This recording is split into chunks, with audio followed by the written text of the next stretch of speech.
It was a Wednesday. I remember because the county farmers market was always held midweek, and I'd just come back from selling fresh eggs, some bundles of carrots, and jars of my homemade peach preserves. The truck still smelled faintly of cedar mulch and hens. Scout, my old shepherd mix, jumped out first and darted toward the back pasture like he always did. But something stopped him. He froze. That dog's instincts had never failed me, not during our years together out in this land. I followed his stare past the fence, past the shed, past the open barn doors that still creaked in the breeze. And then I smelled it. A thick, greasy stench that hit me like a punch to the chest, burnt vegetation, charred earth, something petroleum-based. I dropped the egg crate right there in the dirt and jogged past the stable. My boots crunched against the gravel path, and I skidded to a halt at the edge of the field. My cornfield, the one I'd spent months nurturing from seed to shoulder-high green, was black. Not brown, not wilted. Black, charred, still smoking in places. Ash drifted on the breeze like snow catching on the sleeves of my denim shirt. Scout stood next to me, ears pulled back, tail low, growling low in his throat. I didn't say a word. I couldn't. My lungs had locked up, my heart pounding against my ribs like I was back in Iraq first tour when the convoy hit that roadside bomb. Only this time, the enemy wasn't foreign. It was home. I took a shaky step forward.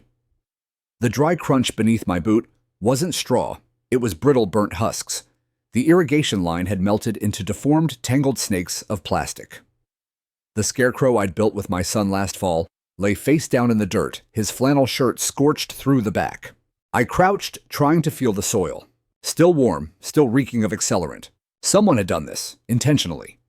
This wasn't a lightning strike. There hadn't been one cloud in the sky all week. No kids around here with fireworks, not this time of year. And even if by some miracle it had been an accident, why was the burn line so perfect, a clean rectangle? As if someone had mapped it. A precise surgical destruction. The sick thing was it didn't even surprise me. I'd seen it coming. The HOA had been after this land for nearly a year. Ever since they'd finished building their luxury clubhouse, down the hill, they'd claimed the road leading to it wasn't aesthetically aligned with their vision. That was their phrase. Aesthetically aligned. As if a family cornfield was some sort of visual crime. First it was letters in the mailbox, then violation notices for fence height. Then claims that my irrigation pump was causing excessive noise. Then the drone. That damn drone. It started hovering over my property every morning around 7:30, just as I was walking the rows. Sometimes, it would dip low, close enough for Scout to bark and chase it. I filed a complaint, of course, but nothing came of it. The HOA claimed it was surveying for foliage management, whatever the hell that meant. But this was no drone. This was destruction, targeted, violent, personal. I pulled out my phone, hands shaking, and took pictures. Every angle.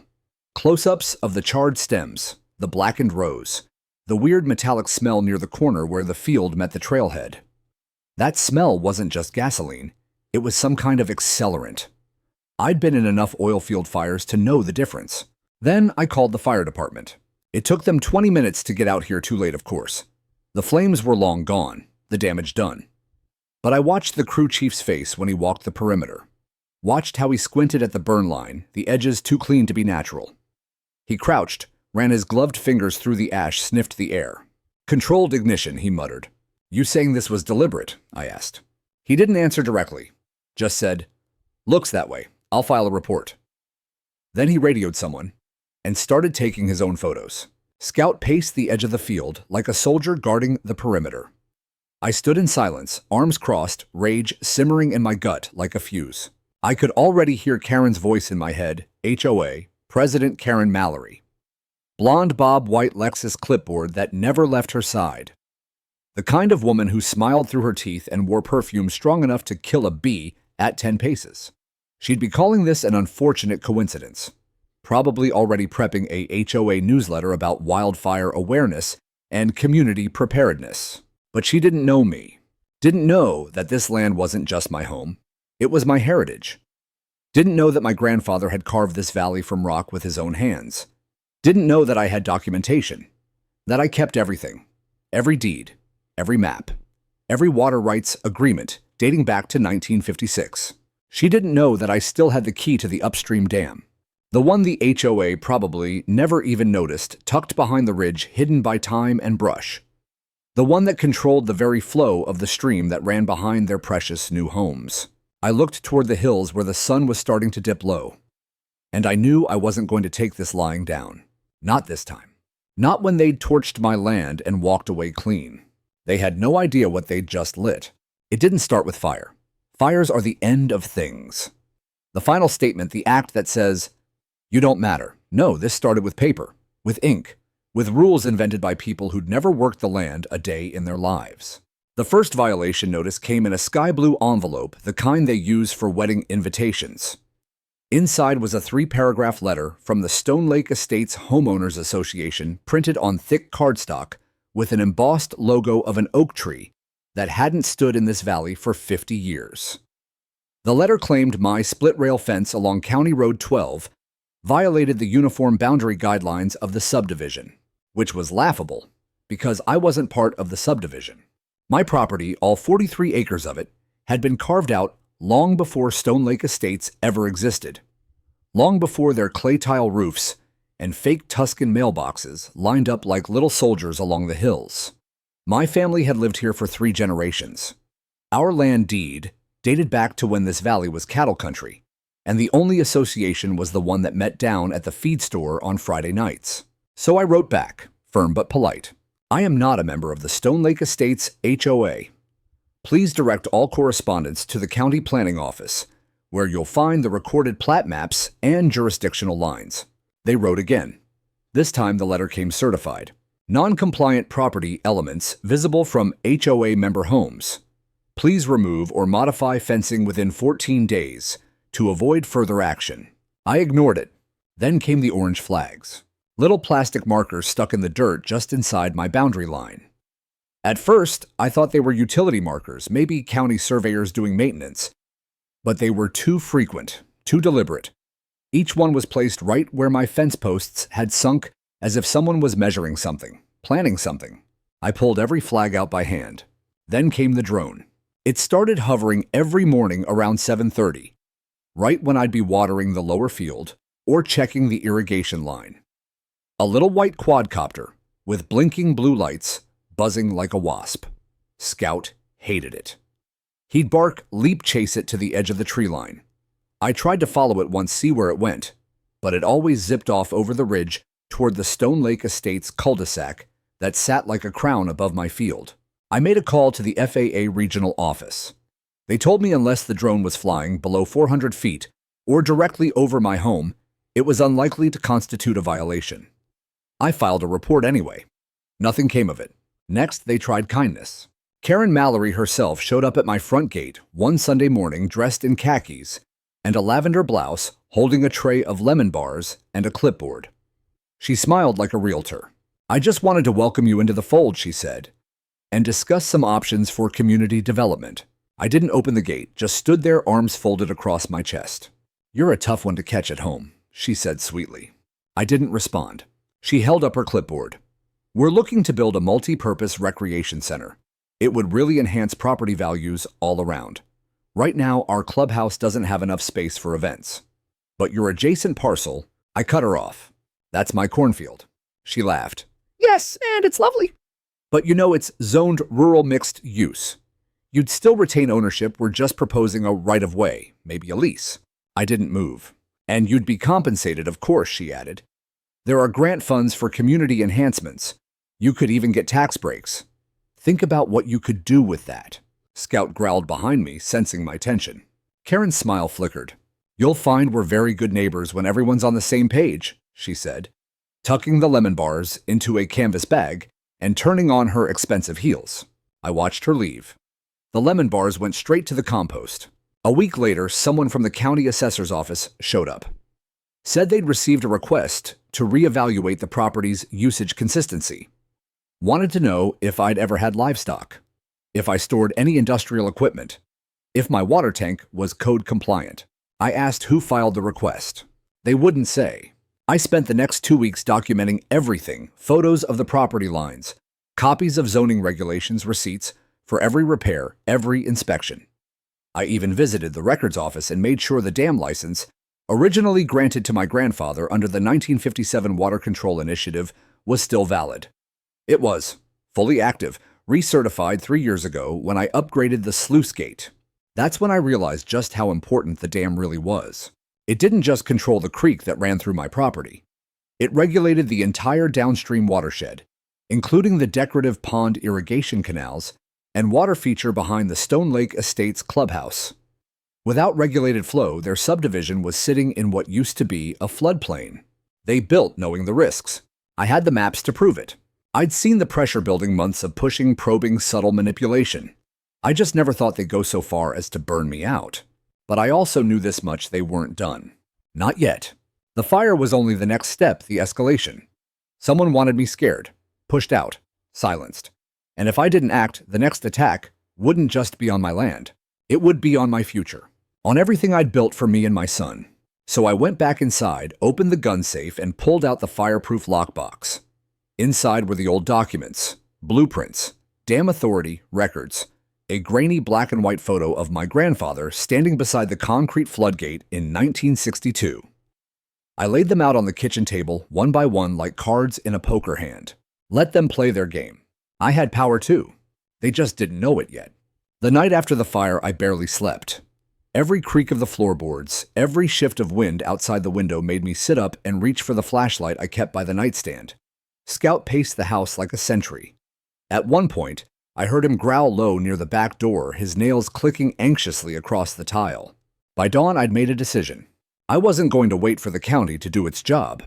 I'd seen enough in my life to know that bureaucracy moved slow, especially when the party responsible dressed in clean suits and played golf with commissioners. I needed proof, not suspicions, not instincts, physical proof. And that meant retracing the edges of the burn zone myself. I set out with Scout just after sunrise. The air still held that bitter post-burn tang, dry, acrid, thick with carbon. The soil was warm underfoot, still steaming faintly in the deeper rows. My boots sank into a mix of ash and mud, the blackened earth swallowing sound as I moved along the southern edge of the field. The fire hadn't crossed the old logging trail, which meant the wind had pushed it from the north, right from the direction of the HOA homes. Coincidence not likely. The HOA line sat just 100 yards up that slope. Their fence ran jagged through the underbrush, a fake wrought iron setup with security cameras mounted at regular intervals. I knew every post of it. But it wasn't the fence that caught Scout's attention. It was something just beyond it. He stiffened beside me, ears up, nose twitching rapidly. Then he took off through the underbrush, not far, but urgent, focused. He stopped at a cluster of brush just past the base of an old cottonwood tree that had survived the burn. Its bark was scorched on one side, sap blistered and oozing. Scout barked, then backed up, whining slightly. I stepped through the charred shrubs and saw it. A half-buried metal canister, scorched but intact. I crouched, brushing ash and leaves aside. The thing was heavy, maybe 20 pounds, painted green underneath the soot. There was a label melted halfway off, and beneath it a trace of something metallic and red. My fingers trembled as I rotated it. The serial label was heat-warped, but still readable. Property of Emerald Spray Solutions, Unit 77. I froze. Emerald Spray Solutions was the landscaping contractor used exclusively by the Stone Lake Estates HOA. I knew because they had the gall to send one of their reps to my house last year, trying to get me to sign up for brush mitigation. I'd sent them away with a polite but firm, "No thank you." I didn't need corporate fertilizers or leaf blowers on my land. And now here, one of their canisters was buried just off the fire line. I marked the location with an orange bandana tied around a branch. Then Scout kept going. 20 feet further, he found another one, this time partially melted, the cap blown off. Inside was a viscous black residue. I didn't have a lab, but I'd seen enough flamethrowers in the Army to know when something had been used for ignition. Whoever lit that fire didn't just pour gas and strike a match. They used professional accelerants. They knew exactly what they were doing. I spent the next hour cataloging every scrap I could find. Melted plastic tubing, a torn glove with a logo that matched Emerald Sprays, even a crumpled invoice tucked under a rock, water-damaged but legible for vegetation control prep. Dated 4 days before the fire. Addressed to Stone Lake Estates HOA. Signed KM. Karen Mallory. The pieces were stacking up like a Jenga tower ready to fall. I took pictures of everything. Wide shots, close-ups, GPS coordinates. I emailed them all to my old friend Jody, who worked over at the County Environmental Compliance Office. She and I had gone through Army Basic together before she got out and started doing legal investigations on pollution cases. I didn't tell her everything not yet, but I said enough. She wrote back less than an hour later, "Send samples. I'll get a field tech out by morning." It was progress, but I wasn't done. By late afternoon, I took one of the less damaged canisters and drove straight to the Stone Lake Estates HOA office. It was housed inside the new clubhouse, the one that had been the topic of so many headaches. The same clubhouse they'd tried to build across my cornfield. It stood there like a mockery whitewashed stucco plastic columns and a faux stone sign that read, Community Center and Nature Hall. Nature Hall. The irony wasn't lost on me. I walked through the glass double doors and into air conditioning that smelled like jasmine and furniture polish. A receptionist looked up startled. "Can I help?" I didn't wait. I walked straight into the meeting room where Karen Mallory sat at the head of a long oak table, flanked by 4 other board members sipping from branded HOA mugs. She saw me and her smile faltered. I set the canister on the table with a solid thud. "Lose something?" I asked. Karen's expression twitched. One of the men leaned forward. "Sir, this is a private." "That's from Emerald Spray Solutions," I said. "Found it buried in my field, along with traces of accelerants and a burned invoice, signed by Karen Mallory. 4 days before the fire that destroyed my crop." Karen opened her mouth, closed it again. Another board member stood up. "If you're accusing the HOA of arson, you'll need to speak to our legal." "Oh, I'm not accusing," I said calmly. "I'm just informing. You'll be hearing from the county and probably the state. Maybe even the ATF, depending on what the lab results say." I let that sit for a beat. Karen finally found her voice. "We had nothing to do with that fire." "Then you've got nothing to worry about," I said, smiling. And I walked out. Scout was waiting in the truck, his head tilted like he was asking, "Now what?" I looked toward the hills, toward the dam, toward the future. Now I thought, now I wait for rain. By the time the fire inspector filed the preliminary report, Karen had already crafted her story. I knew she would. She was always 2 steps ahead when it came to spinning a narrative. Her emails to the HOA mailing list went out less than 48 hours after I confronted her at the clubhouse. The subject line read, "Reminder fire safety during drought conditions." In it, she wrote about the tragic brush fire that had unexpectedly swept through a nearby undeveloped area. No mention of my name, no acknowledgement that the fire happened entirely on private property. But she made sure to reference natural causes, community awareness, and the importance of clearing flammable vegetation adjacent to residential zones. It was slick, polished, passive. She even included a map. I stared at the digital mock-up she'd sent, a highlighted satellite image of the neighborhood with a bold red circle labeled Spontaneous Fire Zone. That circle covered almost my entire southern field. It was propaganda. I printed it out and pinned it to the wall of my shed, right next to the deed map and the burn pattern photos. The whole wall was starting to look like a detective's caseboard. Then came her official excuse. According to the incident report she filed with the fire marshal, Karen claimed the fire had likely started from a community campfire on the HOA's nature trail, which she was quick to point out was technically on HOA land, not mine. She blamed careless teens who might have started a small blaze that got carried by the wind onto my field. I didn't know what was worse, the lie or the smugness with which she delivered it. It might have worked too if not for the satellite footage. Jody sent it over 2 days after the samples reached her office. She'd looped in a GIS analyst from the county's Environmental Review Board who pulled a series of thermal images from the state's fire monitoring satellites. Turns out the area had been under moderate drought watch, so sensors were active, including infrared sweeps. The fire hadn't started on the trail. It had started 30 feet inside my property line.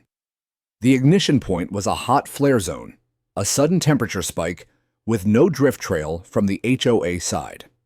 Just a sharp ignition and an outward burn, like a match lit directly in the heart of my cornfield. The photos were damning.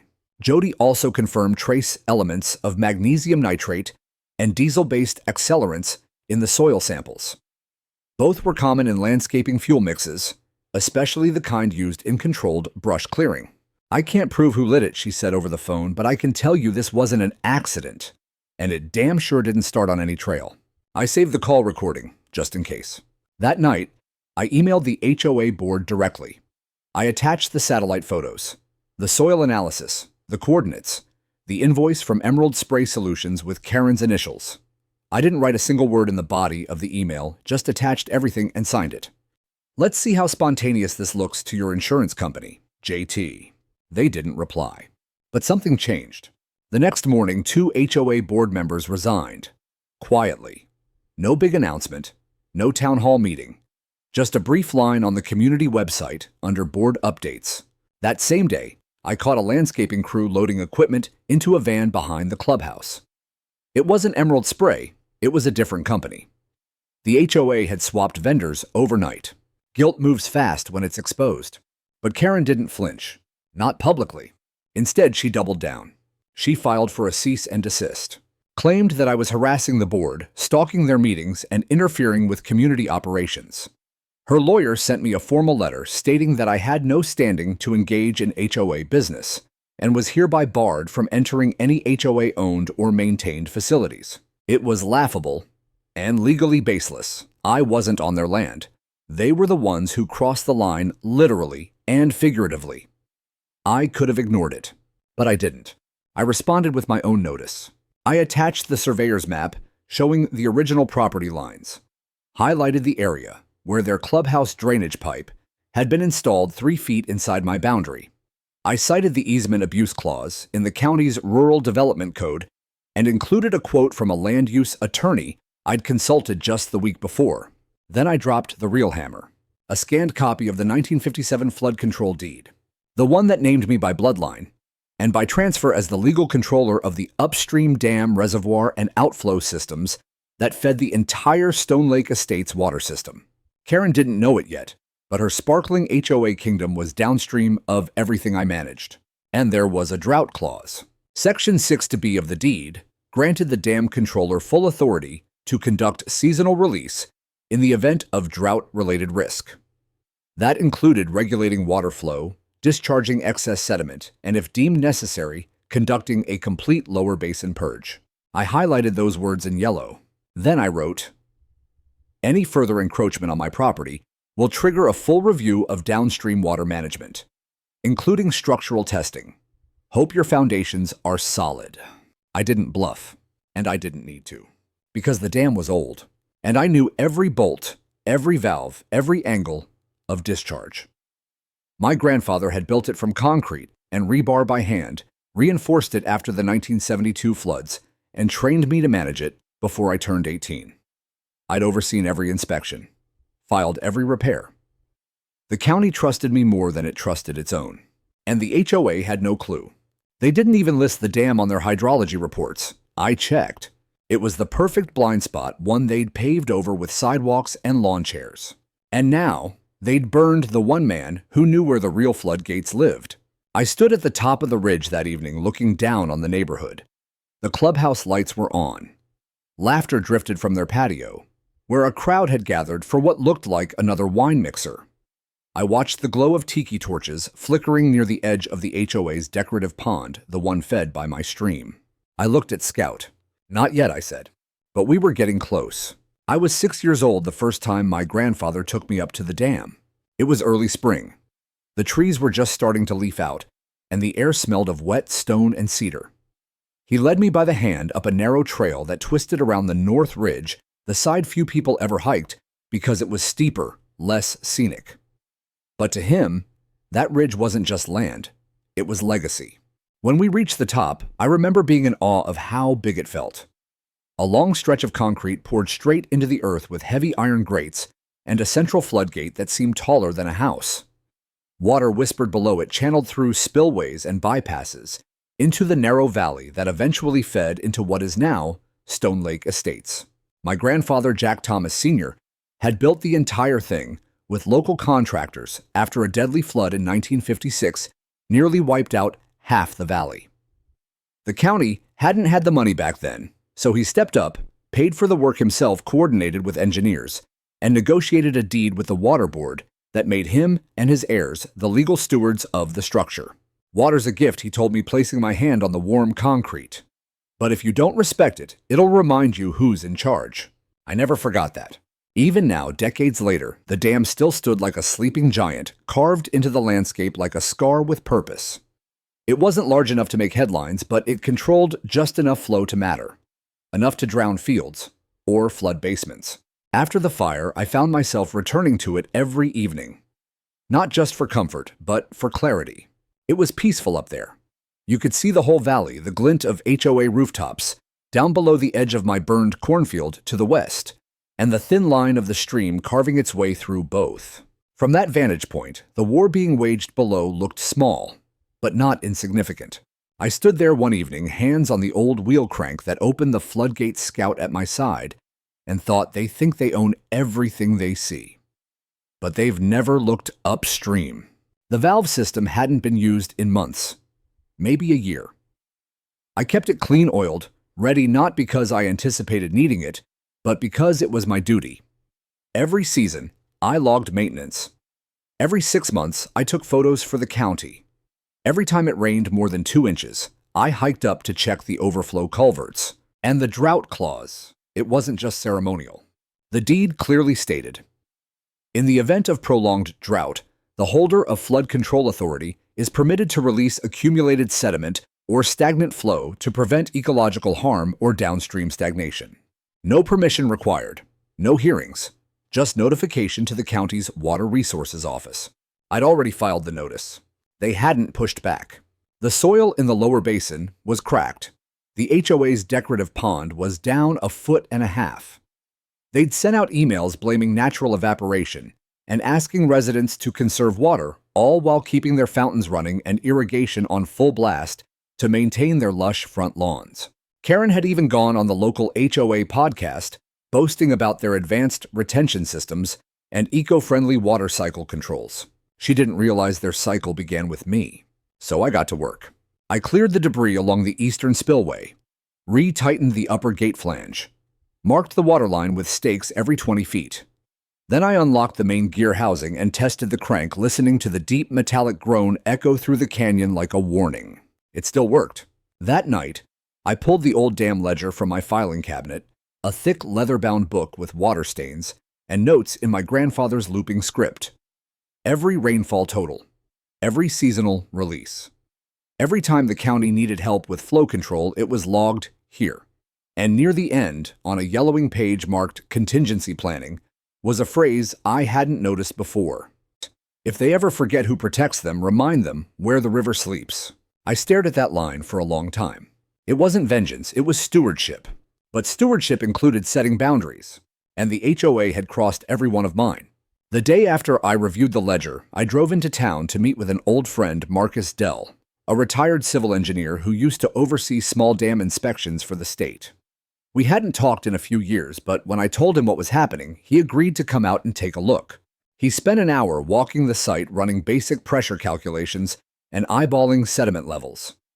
At the end, he stood by the main gate, wiped sweat from his neck, and said, "You could open this tomorrow, under the clause. Not a damn thing illegal about it. What about the downstream risk? Minimal. Worst case, some backyard sheds get soggy. They built too close to the watershed anyway. I warned them 5 years ago. They ignored it." I nodded. He hesitated before leaving. "You sure you want to do this, JT? I mean, once you release, even if it's legal." They burned my field, Marcus. He looked at me for a long second, then nodded. "Call me if you need help cranking the gate." Later that night, I sat on the porch with a tumbler of bourbon and watched the sky shift from indigo to black. The stars were clear, sharp, silent.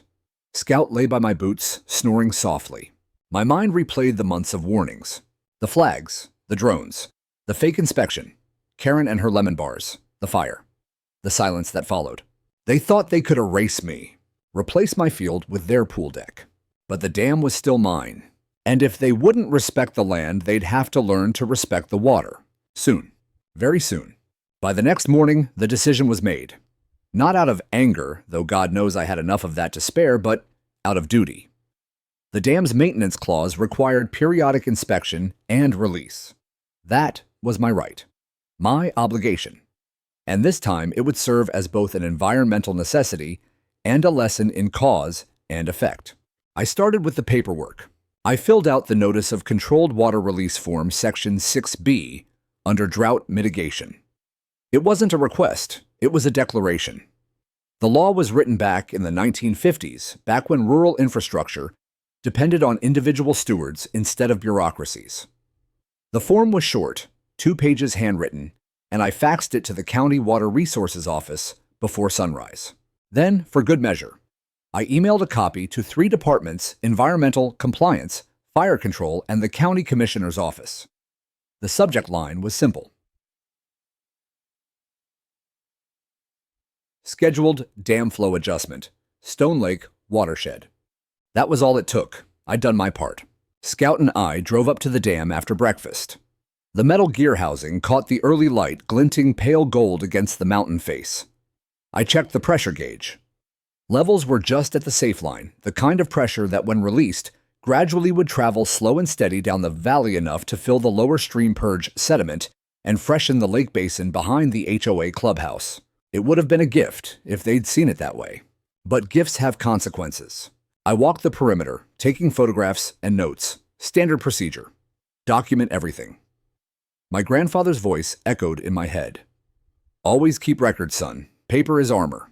Back at the house, I spent the rest of the day checking the lower basin's conditions, marking stream junctions, clearing the drainage ditch that ran along the northern boundary. The HOA had no idea the natural drainage channel they'd paved over for their walking path used to serve as the overflow line. It was all ornamental now, a curved concrete feature with solar lanterns and wildflowers. Pretty. Fragile. That evening, my phone buzzed. It was Jody. "I got your notice," she said. "County confirmed receipt. You're within your rights, but you sure this timing's coincidental?" I didn't answer. She sighed. "Look, technically you're covered, but you open that dam right now in the middle of this HOA mess, you'll make enemies who won't ever quit. Be smart about it. Give it a few days." "I've given them months," I said. Silence. "Then fine. Just log everything. Every email, every meter reading, every drop. Don't let them twist it." Already on it. That night I couldn't sleep. The sound of wind through the burned field felt like whispers. Scout stayed close, his head resting on my boot, as if he sensed the heaviness in my chest. I wasn't afraid of retaliation anymore. I was afraid of what I might do with the power I had, because power, like water, doesn't forgive misuse. The next morning, I drove into town to meet with a man named David Romero, the county hydrologist who oversaw regional water distribution. He was younger than me by at least 15 years, but sharp as a tack. When I walked into his office, he already had the dam file open on his desk. "Mr. Thomas," he said, standing to shake my hand, "I've heard of you. You've been maintaining that old structure up there for decades, haven't you?" "Trying my best." He smiled. "You know, my grandfather told me about the '72 flood. Said your family saved half the valley." I nodded. "We did what we had to." He leaned back. "So you're planning a drought release?" "Yep, within a few days." He glanced at the maps. "Shouldn't be an issue. Flow rate's modest. You'll actually help downstream filtration. But you might want to notify the homeowners group Stone Lake Estates. We've had complaints from them before when sediment flowed into their pond." I almost laughed. "They've already been notified, in their own way." Romero didn't pry. Smart man. "You know, there's an irony to all this," he said, rolling up the maps. "That HOA built their entire subdivision right inside an old floodplain. It's not if it floods, it's when. Their engineers knew that. Then maybe it's time they remembered." Back home, I walked the property line again. My boots crunched on the brittle ash. In the distance, I could see HOA workers spraying green dye over the scorched hill near my fence, hydro-seeding they called it. Reclaiming aesthetics, covering scars with paint. Karen stood nearby in her sun hat and pastel sweater, barking orders. She noticed me watching and waved. A small, smug wave. I didn't wave back. Instead, I called the fire marshal's office. The investigation into the burn was still pending, they said. No arrests, no suspects, no progress. So I called the Department of Natural Resources next. Left another message. And then I waited. 3 days passed. No callbacks, no apologies, no restitution. But I did get one thing. An HOA newsletter slid into my mailbox by hand. The headline read, "Stone Lake Estates Clubhouse reopening celebration. Pool party this Saturday. It listed food trucks, live music, and a ribbon-cutting ceremony for the new community pool and recreation zone. I scanned the fine print, and there it was. Located on the newly expanded South Parcel. The South Parcel, my field. They'd extended the property line, on paper, quietly.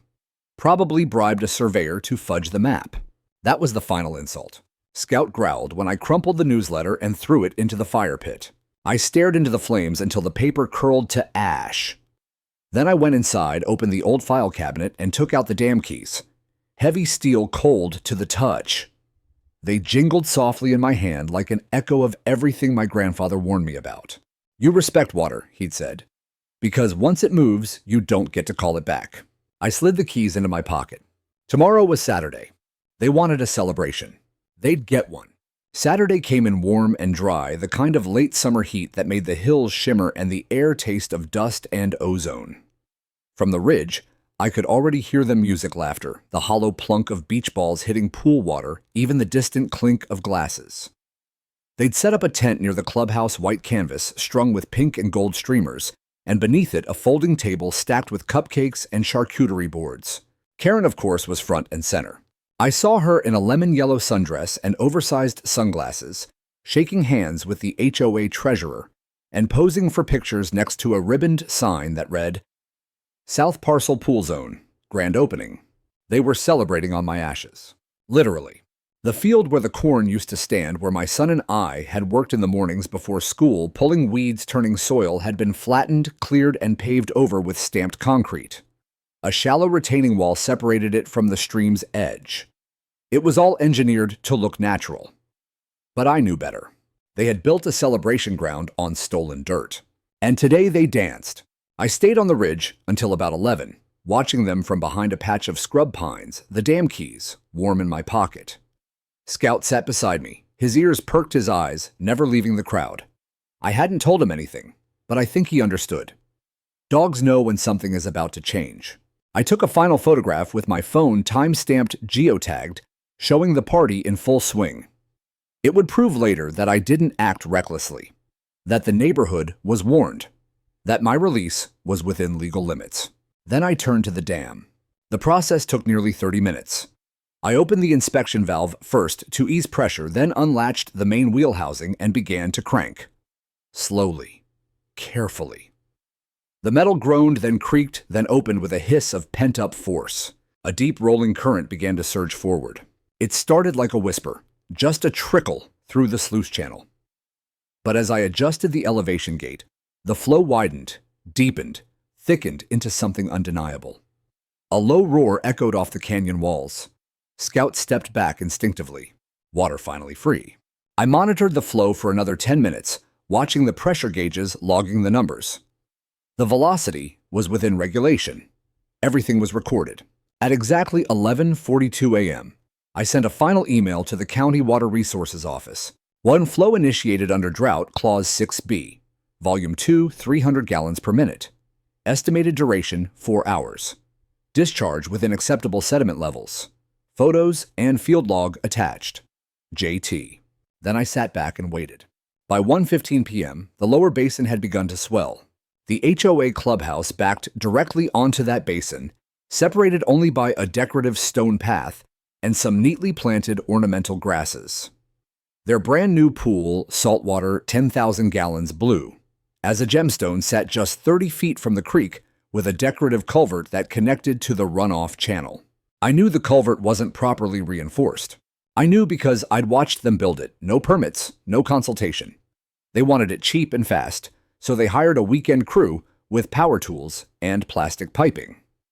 The HOA newsletter bragged about how cost-effective the project had been. Cost-effective and stupid. Around 1:30 p.m., I got the first call from my friend at the county dispatch. You didn't hear this from me, she said, but Stone Lake Estates is getting emergency calls. Rising water. Some kind of structural breach. Karen Mallory's losing her mind. I thanked her, hung up, and started walking. I approached from the lower trail, the one that led behind the clubhouse beside the stream. By the time I got there, the party was chaos. The retaining wall had cracked down the center like a dropped plate. A brown stream of sediment-heavy water poured across the lawn, soaking the grass and seeping into the clubhouse's back entrance. Folding chairs floated. Someone's Bluetooth speaker bobbed near the deep end of the pool, sputtering static.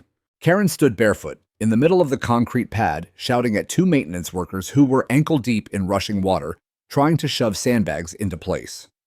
Her sunglasses were gone. Her mascara ran in streaks. Her hair clung to her face in wet strands. I stepped out of the tree line and onto the walkway, calm, silent. She saw me instantly. "You did this," she screamed, pointing. "You flooded us." I didn't stop walking. "I filed with the county. Everything's logged." "You sabotaged the pipe. This is criminal." "Release was legal under Clause 6-B. Check your deed overlays." "You built too close to the basin." She lunged forward, slipping slightly in the water. "You've ruined everything." That pool was supposed to host the HOA gala next month. I looked over her shoulder at the blue-tiled crater that was now half filled with muddy water and pieces of floating patio furniture. "You might need to reschedule." One of the board members ran up behind her, Mr. Gaines. I think his phone pressed to his ear. "Karen, the city inspector's on his way. They're calling it an unauthorized water encroachment zone. They're saying we built into a protected runoff area." Her jaw dropped. "No, we had approval. Someone signed off." But her voice was lost beneath the rising panic.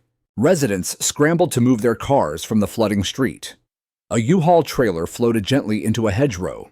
A security guard tried to redirect the water with a leaf blower. It was pathetic. It was poetic. I turned and started walking back home. Scout trotted beside me, tail wagging. By the time we crested the ridge, I could already hear sirens.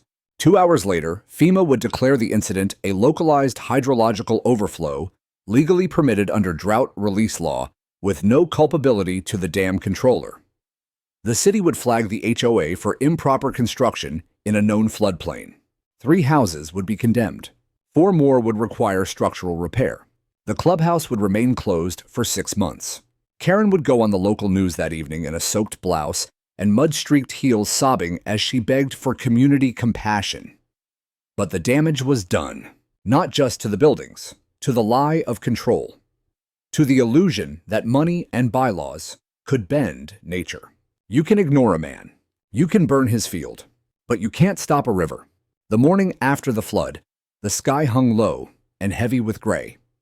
The kind of quiet that comes after a storm, not because it's over, but because something deeper has shifted, something that won't go back the way it was. I woke before the sun, as I always did. The old habits from my army days never really left me. My internal clock was more reliable than any alarm. Scout stirred at my feet, then followed me wordlessly out to the truck. He could sense it. There was something unfinished. The release I triggered the day before had been the initial wave. An act of force, yes, but also of law. Within the bounds of the drought clause. Within the limits of stewardship. But what I hadn't yet done was the purge. The full basin flush. The action my grandfather had documented only once before, in 1974, when unregulated developments downstream had built fences and patios inside the overflow zone. He'd warned them then. They hadn't listened. The same pattern had played out again nearly 50 years later. And now it was my turn to finish what he started. We drove in silence up the ridge. The gravel crunched under the tires, and birds began to stir in the brush. A few beams of pink cracked over the mountaintops, but the sun itself was still hidden. The air was cool, damp, filled with the scent of pine ash and something else, anticipation. I parked the truck near the trailhead and walked the last half mile with Scout beside me. The pack on my back held tools maps, a pressure gauge, and my grandfather's leather-bound dam logbook. When we reached the dam, I stood for a moment before the control wheel, my hand resting on the rusted metal. It wasn't just a lever. It was a legacy. I turned to Scout. "You ready, boy?" He tilted his head and gave me one soft woof, then sat back on his haunches like a guard. I unlatched the secondary floodgate mechanism and opened the main relief line. Water surged out in a roar, cutting across the basin like a silver blade. I kept the flow steady, widening the gate in slow practice turns until the pressure reached its designed maximum safe threshold. It wasn't chaos, it was orchestration. Below, the stream swelled again, spilling over its shallow banks, snaking through the valley with deliberate force. I adjusted the sediment flow channel, allowing a thick current of silt and clay to mix with the water, just as the original purge clause intended. It would reach the HOA in under 3 hours. This time not just as a flood, but as a message. I spent the next hour walking the perimeter, logging flow rates, snapping photos, documenting the soil saturation at each marker. Everything by the book. Everything defensible. My boots were caked in clay by the time I returned to the wheel and began the slow process of stabilizing the gate. When I finally locked it down, the morning sun had broken through. It bathed the valley in golden light, illuminating the steam rising off the soaked landscape below. From the ridge, I could already make out the rooftops of the HOA homes. Tiny vulnerable islands in a spreading sea of runoff. The siren started around 900 a.m. I listened from my porch, coffee in hand, as the second wave hit.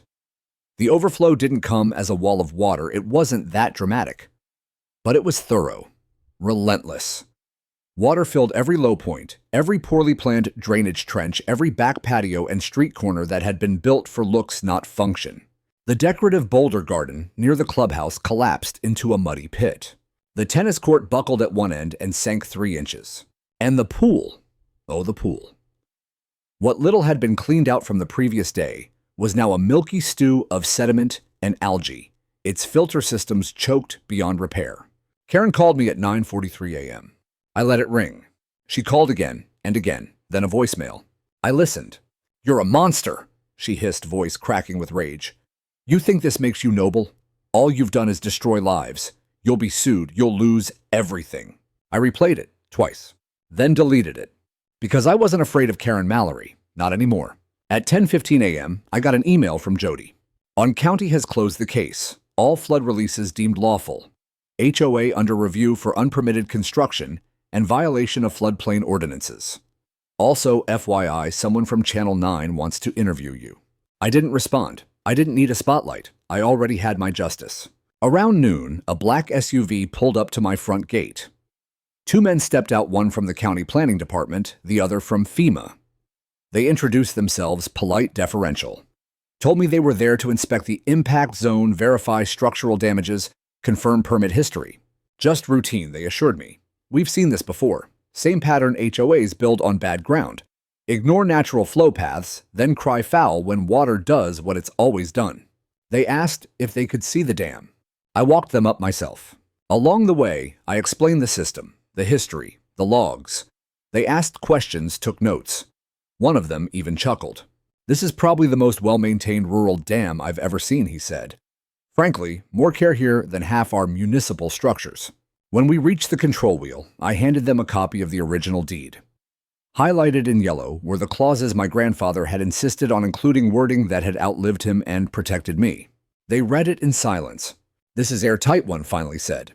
I nodded. I've spent my life making sure of it. By 3 p.m., the HOA website went down. By 4 p.m., 3 news vans were parked outside the subdivision gate. By sunset, Karen's husband had taken down the HOA president sign from their front lawn. I didn't celebrate. I didn't gloat. I sat on the porch, scout at my feet, and watched the water settle. The stream found its rhythm again, narrower now, but cleaner, quieter. The land was breathing, and for the first time in a long while, so was I. By the time FEMA rolled into Stone Lake Estates, the residents were already turning on each other. The neighborhood, once a prideful enclave of pristine lawns and rigid uniformity, had become a soggy maze of tarps, sump pumps, and angry whispers over fences. Sandbags lined doorways. Mud streaked across once manicured driveways. HOA emails flew like confetti, accusations, deflections, finger-pointing. And in the eye of the storm stood Karen Mallory. The day FEMA came, she was standing outside the clubhouse in a pair of designer rain boots and a white blouse that clung to her skin from the morning's rainfall. She was shouting into a phone, gesturing wildly toward the pool area, where a team of inspectors in navy jackets were measuring flood lines and photographing cracks in the retaining wall. I watched it all from the ridge. Scout sat beside me, calm as ever, as the silver government SUVs pulled up and the agents fanned out. One of them carried a clipboard stacked with legal forms. Another held a ground sensor that beeped steadily as he passed the back of the clubhouse, scanning for structural instability. Karen marched straight up to them. "I want this declared a disaster zone," she barked, her voice audible even from my perch. This was targeted. That man up the hill, he weaponized the dam against us. The FEMA agent didn't even flinch. Ma'am, he said evenly, we've reviewed the hydrology logs. The release was authorized under county drought mitigation. There is no evidence of tampering. The structures you're referencing were built inside a known floodplain. That floodplain hasn't flooded in decades. That's why it's called a floodplain. It floods when it's due. Karen's jaw dropped, stunned into silence by the bluntness of it. Another agent approached her with a clipboard. We'll need signatures for property impact assessments and access to the clubhouse basement. I am the HOA president, she hissed. You don't need access. The agent didn't blink. Then you'll be liable for obstruction under FEMA Compliance Code 48.11 scene. I didn't need to hear the rest. I'd seen enough. I made my way down the ridge, slowly taking the long trail that looped around the east side. It led directly to the main entry road where the press had now gathered. News vans, local reporters, even a drone buzzing overhead, trying to capture aerial footage of the partially flooded neighborhood. As I reached the trailhead, I heard my name. Mr. Thomas J.T. Thomas. A young reporter hustled up beside me, mic in hand, a cameraman jogging to keep up. I'm Sarah Blake, KTLN News.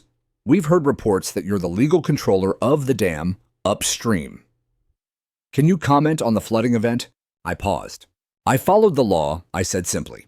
Every release was logged, filed, and executed within the conditions of the 1957 flood control deed. But the damage, they built on a floodplain. I didn't send the water. Gravity did. She opened her mouth to say more, but I raised a hand. If you want the full story, I said, start with the fire that burned my cornfield. Ask Karen Mallory about Emerald Spray Solutions. Ask her why there's an invoice for vegetation clearing dated 4 days before the fire. Ask her why the HOA built a recreational facility on land they didn't own. That shut her up. A few feet away, another group of residents had gathered, some of them barefoot, water-stained towels around their shoulders, others holding phones and muttering quietly. I recognized a few of them.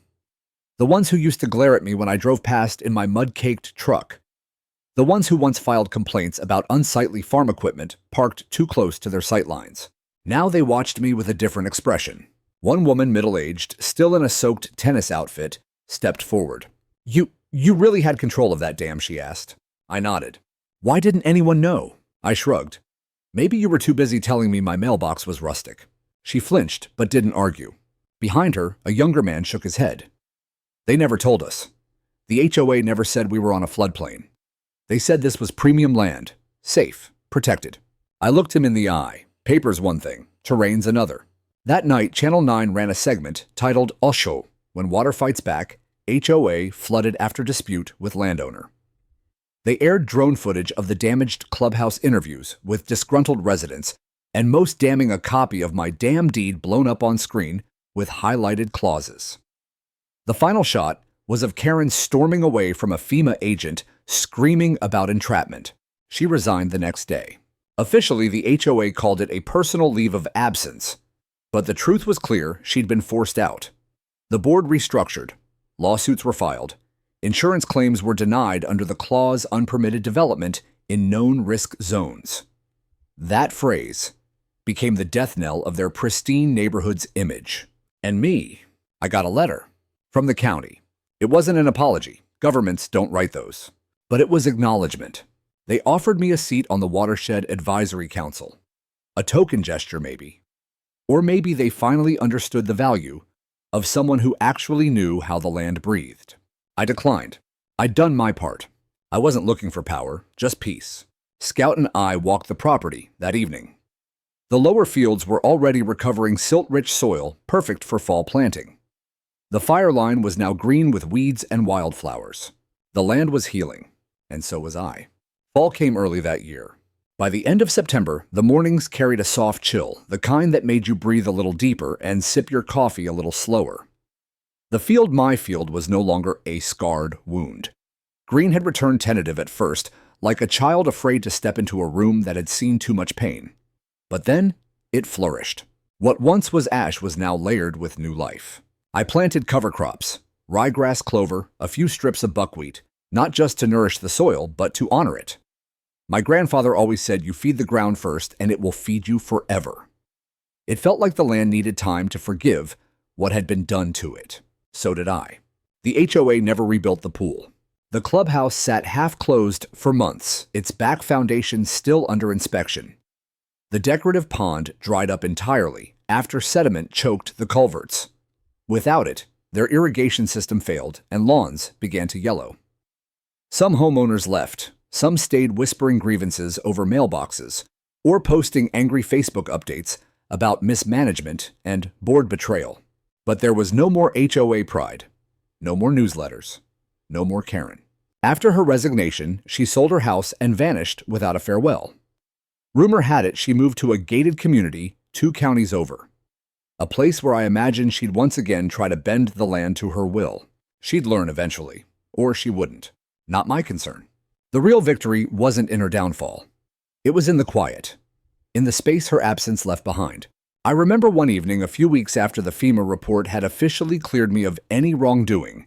I stood at the edge of my property as the sun dipped low behind the hills. A man and his teenage son stood just past the old oak that marked the former HOA boundary. They didn't approach at first, just stood there. Then the man raised a hand. "Mr. Thomas," he called. I nodded, unsure what was coming next. I just wanted to say, "I'm sorry." For what I asked voice even. He looked embarrassed, shifting his weight. "We believed them. Karen. The HOA. We thought you were the problem, but now." He looked back at the neighborhood where construction crews were still digging out a mold-infected basement. "We see who really was." I nodded again. Not to dismiss him, but to let him know I'd heard. That was enough. Scout trotted up beside me and leaned gently against my leg. The man's son bent down to pet him. "Cool dog," he said quietly. "Yeah," I replied, "he's good company." They walked away after that. No fanfare, no grand gesture, just a small crack in the wall that had divided us. And for me, that was more meaningful than any lawsuit or county hearing. Revenge had never been the goal. Restoration was. In November, I harvested the ryegrass and tilled the field under. The soil was rich, dark, fragrant, more alive than it had been in years. With the extra sediment from the purge and the charred remains of last season's stalks now integrated into the earth, I knew next spring would be something special. The dam stayed quiet. I checked it weekly, oiled the gears, ran my tests, but the floodgates remained closed. There was no need to remind them anymore. They remembered. Sometimes I'd find kids from the neighborhood walking the trails near the ridge. The same kids whose parents once voted to fine me for visual obstruction now used my land as a path to the overlook. I never chased them off. I even built a new bench beneath the sycamore tree, at the top facing the valley. No plaques, no signs, just peace. One crisp morning, near the year's end, I found something wedged in my mailbox. No postage, no return address. It was a simple white envelope. Inside a folded piece of paper, handwritten. "Well, thank you for protecting what they didn't understand. You were right to hold the line." No signature, just that. I didn't recognize the handwriting, but I didn't need to. I folded the note and tucked it into the back of my grandfather's dam logbook, right next to the final entry he ever made. Legacy means doing what's right even when no one thanks you. That evening, I made a pot of chili, poured myself a glass of bourbon, and sat out on the porch with Scout. The stars came early that night, crisp and clear, twinkling like glass scattered across velvet. I breathed in deep. Not just the air, but the stillness, the justice. The silence that only comes after a fight truly ends. It wasn't about winning. It was about surviving with your soul intact. The corn would grow again. The stream would flow. And as long as I was here, the land would always be defended. Because some people build fences. Others build floodgates. And some of us, we hold the keys.